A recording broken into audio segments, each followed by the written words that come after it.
Welcome back to A Minute with Alan, broadcasting here from Nantucket, where we are every year about this time. This year it's our 57th anniversary. Thank you very much.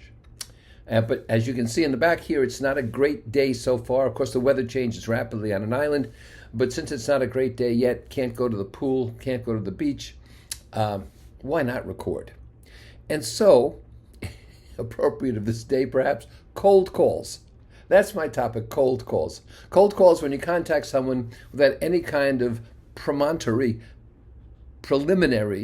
advice and or warning. I understand, by the way, today that people send a text to tell people they'll send a message, to tell people that they'll call. I don't know.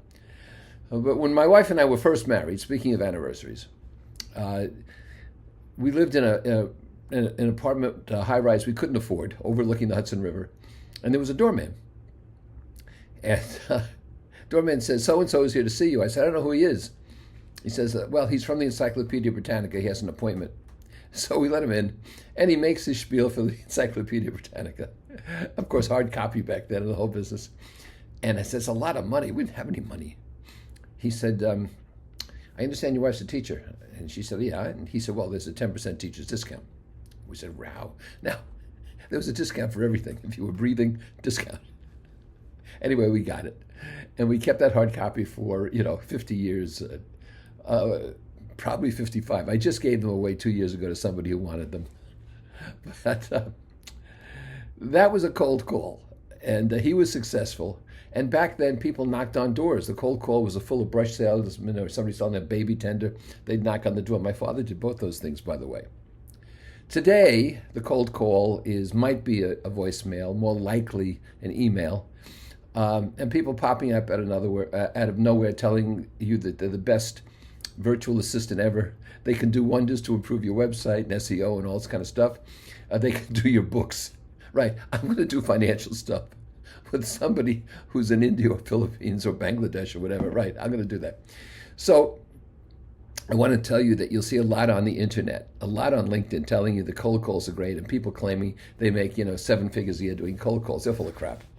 Would you buy something cold called? I mean, think about it. Would you buy anything expensive out of a cold call today, especially professional services? I mean, if people are really any good, why would they have to spam, which is today's cold call? Why would they have to cold call? If they're any good, you would have heard of them. They would have had a brand, right? And so the key now, if you want to bring in people who have never met you, the key to selling to them is evangelism. And the way you do that is you get your clients, your happy clients, and prospects in one place.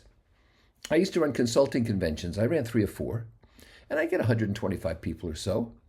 And the ticket sales for this, which were, $400 or $500, were a wash because I always hired a big deal outside speaker. I had people like James Carville and Dan Pink and Jonah Berger and Dan Gilbert and so forth, major authors.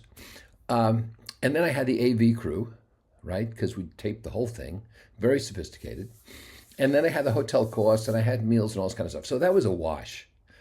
I made my money on my clients telling non-clients who were there, what have you done with Alan? I say, well, I haven't. This is it. Oh, here's what you have to do. You have to join this coaching program. You have to go on this. You have to do that. Go to the $1 Million Consulting College and this and that and the other thing. And even some clients there who had done a very little wound up doing a lot more. Evangelism.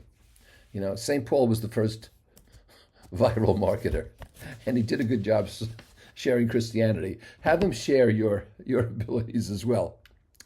So ignore the stuff about cold calls.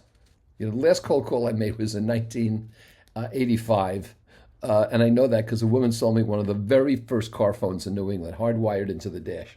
That was the last cold call I made. Last cold call that when I bought something. So my admonition to you is use more traditional, effective marketing methods like networking, like publishing, like speaking, like the evangelism I just spoke about. Because, really, if you want to stick to cold calls, the probability is you're going to be out in the cold.